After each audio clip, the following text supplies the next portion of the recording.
Hey everybody, I'm Rick. Welcome to Talking Habs, where you get your daily fix of Bleu Blanc Rouge. If you're a Habs fan like I am, subscribe, ring that bell, leave a comment, and a thumbs up if you like the video. Hey everybody. All right, so the 2021 Entry Draft was last night, first round.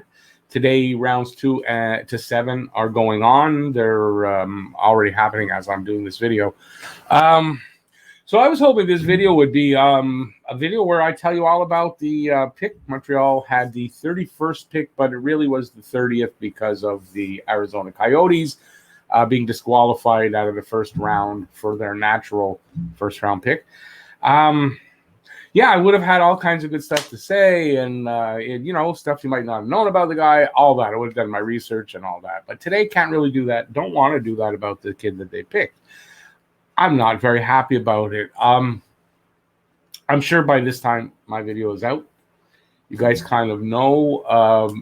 They picked Logan Mailloux, very controversial. He had an incident happen in Sweden while he was on loan from the London Knights with a young lady. It was of sexual nature. He was charged, found guilty of, it was defamation and invading personal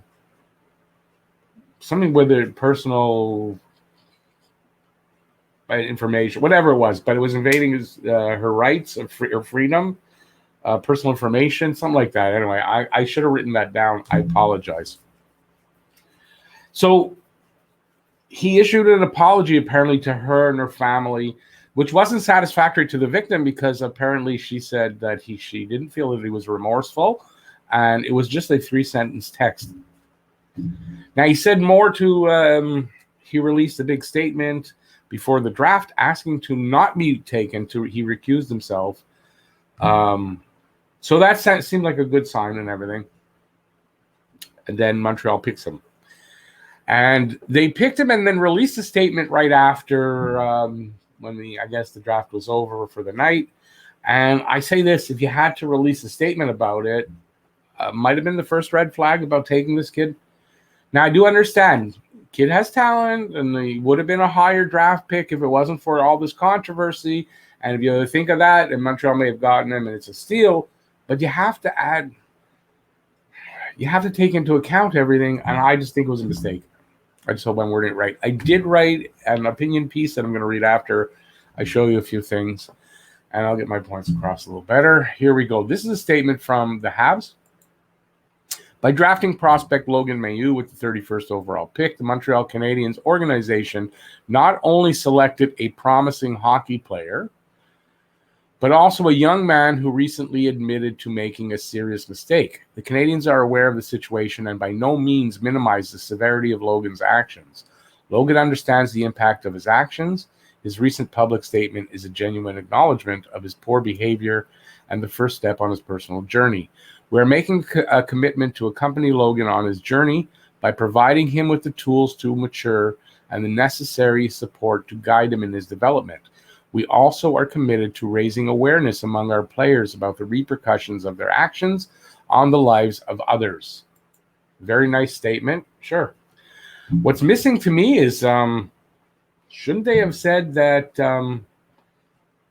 they were going to reach out to the victim and offer her some help as well and make sure that she is also doing well and recovering and will recover from this incident?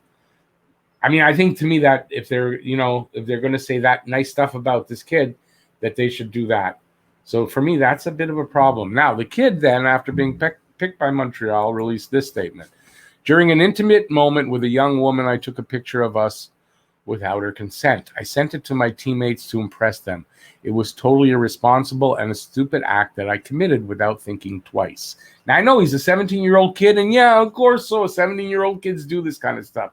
It doesn't make it right, and it doesn't make it right to say boys will be boys, because it just doesn't. For that lack of judgment on my part, I was fined by Swedish law. I know I caused a lot of harm. He was fined. I know I caused a lot of harm to this person and their family, and I regret doing this stupid and egotistical act. I deeply regret it. What I did now is unfortunate is unfortunately a part of both of her life and mine. I've apologized to her, but nonetheless, this will follow her for the rest of her life. And for that, I deeply and sincerely regret it. I know I had said, and this is for me a bit of a red flag. It just hits me wrong. It might sound good, but it hits me wrong. And let me see if it hits you wrong. I know I had said that I did not want to be drafted this year, but as a young man who wants to become a better person, I feel that being accompanied by the Montreal Canadiens organization will help me greatly. They have committed to helping me grow as a person, and I thank them for this.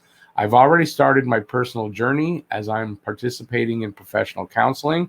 I thank them for believing in me and giving me a second chance. I promise to not let anybody down. I want to use my personal story to be a part of the solution moving forward. Now, he had recused himself, didn't want anybody to pick him. Now, I understand he's happy, I guess, that he's picked. But to me, having been in this situation similar, I mean, not a sexual thing or anything, but having been in situations like this where I've screwed up as a young man, yeah, if I got an easy break to get out of it, I jumped at the chance, would say anything I want. So for some reason, this strikes me that way. Now, I know it's in print and I get it, but this is a red flag for me going forward. I'll have to, this. So does that hit you that way? Let me know in the comment section. Now, y'all know Bob McKenzie. If you follow hockey, you must know Bob McKenzie. Bob McKenzie, if he gets mad at something like this, you got to take it a little seriously. He's not happy. This is part of a statement that he put out on Twitter. I didn't see the whole part of the statement, but final line of the statement. We are committed to raising awareness. Oh, this is from a statement, I guess, from the Canadiens. I'm not sure who this comes from. We are committed to raising awareness among our players about the repercussions of their actions on the lives of others. That was at the end of Montreal's statement. That's right. Will be met with scorn, disbelief, because from a hockey perspective, Mailloux faced no real repercussions. He's a first rounder. You got to let that sink in, because that's accurate.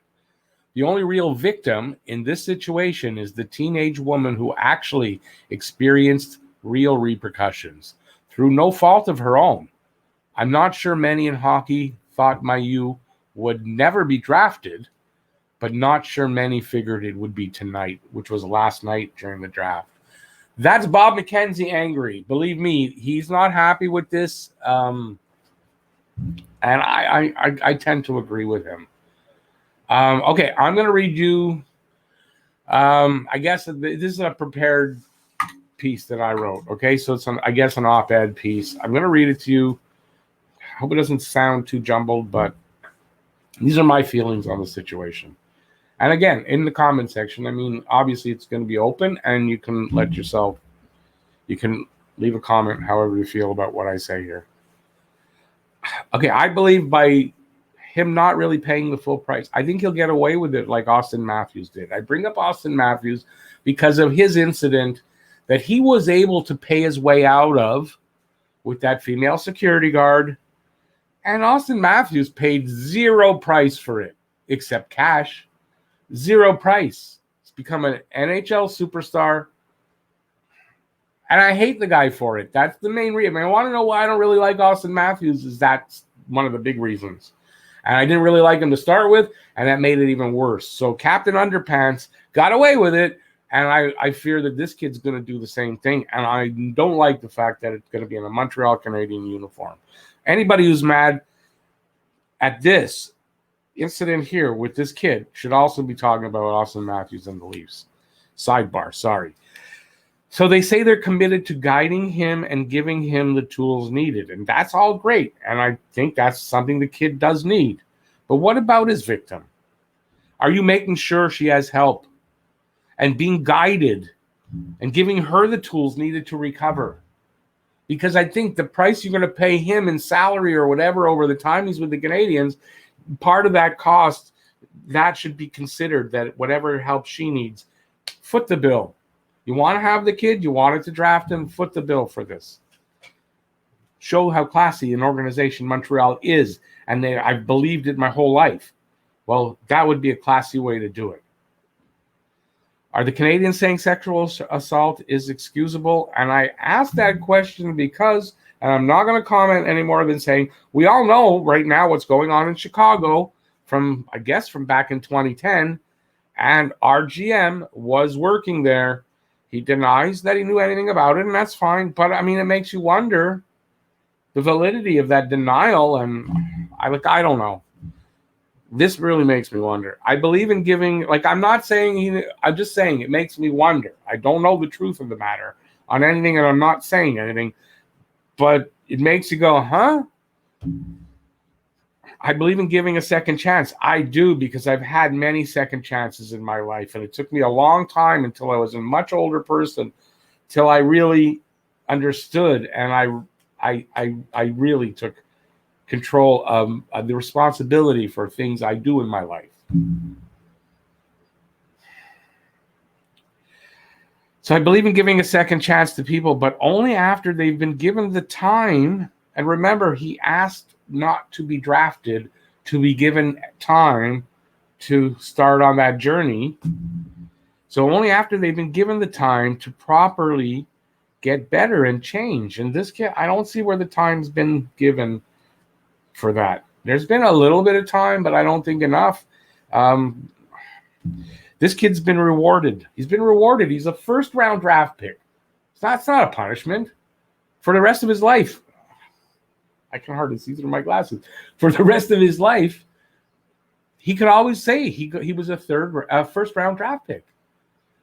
That's a reward. That's not a punishment. That's just not. So I wrote here, this pick disgusts me. I don't know if it disgusts me, but it really upsets me. And if you consider they tried to sign Tony DeAngelo, and maybe he's going to be bought out anytime now if he hasn't already by the Rangers. They're interested in a guy like Tony DeAngelo. Check. I'm not going to badmouth the guy on this video. Check about Tony DeAngelo. Make up your own mind. And apparently they were interested in acquiring or somehow bringing back to the NHL Slava Voinov. And if you remember Slava Voinov, he's that player, a defenseman from LA. I don't know how long back. Not that long ago, but who was convicted of beating his wife severely. And then he got, I don't know, banned, but sort of exiled out of the league for it. And Montreal's interested in bringing him back. So I have to say I'm worried about the culture inside the management group here. Is there something wrong there? I don't know. I'm worried that there's something wrong with the culture inside the management group. In a year when female hockey's kind of come to the fore it's controversial with stuff that's been going on, why would female fans want to remain a fan of a team that favors their abusers? It's not the optics are not good for female fans, I think, with this draft pick and what it says. I don't get it. I don't get it. Look at Arizona last year. They picked that kid Mitchell something in the first round and ended up having to really just send him back, basically. And this is the same thing. It didn't work out well there. Why is it going to work out well here? It's basically the same thing. Why would you do that when it just kind of happened last year? The Canadiens always talk about a player's character. It's a big thing. You hear Bergevin say it a lot about character. They've moved players for lack of character, perceived on their part, right? Galchenyuk was a lack of character. Zach Kassian, the two of them together wasn't a good combo, and it was a character issue. Shane Corson, one of my favorite players. Shane Corson, the reason they moved him in the first place, that way back there, when they moved him before he came back a second time, that's one of the big things, was that he was a partier. They worried about his character. Chris Chelios, who went on to have a fantastic career after leaving Montreal, the big part of why they traded him away was his character, what they were worried about. Guy Carbonneau, Hall of Fame, great captain, Guy Carbonneau, okay, for giving the finger to a reporter while he was on the golf course, and the reporter was invading his privacy, and it was partly in jest. He gave him the finger. Click in the newspaper. Gone to St. Louis. Guy Carbonneau. And they draft this kid. I don't know. Something's changed in Montreal. It's up to you to decide for yourselves. I'm not telling you what to do. I'm struggling. I'm struggling with this myself. So I love my Habs. Lifelong, always. I bleed. Cut me, I bleed blue, blanc, rouge. I mean, that's just how it is. But I'm concerned with this new direction for the team. It seems like they want to go in a new direction. Yeah, I agree. Montreal needs to get tougher and meaner. But that doesn't mean we need to have pieces of shit on our team to get meaner. It doesn't. So I want to give this kid the opportunity to earn a second chance. The key word there is to earn a second chance. I'll give him the opportunity to earn it. There's no choice now. They picked him. So I'm good with that. But I feel Montreal is just handing it to him. That's the problem for me. Just handing it to him. I'm afraid that if that is so, this kid won't learn a thing. And will just be an enabler to a kid that needs proper help. I do understand he is, mentioned in this statement, he is getting some kind of treatment. Let's hope he gets it and it works. I won't praise this kid or talk about him after this video until I feel he has done what I think he needs to do to earn my praise. Who am I? Nobody, but he still has to earn my praise. I'll give him that opportunity to man up and earn his victim's forgiveness. If she can forgive him, then so can I. It's a crime that can be forgiven. It's a crime that can be forgiven. But it's got to be forgiven by her first before I do it. That's all I got to say. I guess give me a thumbs up if you agree with me, if you like the video. If you're a Habs fan like I am, please subscribe, ring that notifications bell, and leave a comment about what I had to say here in this video. Thanks for watching. I appreciate it. Stay safe out there. Peace out, y'all. I'll see you on the next video. Bye, everybody.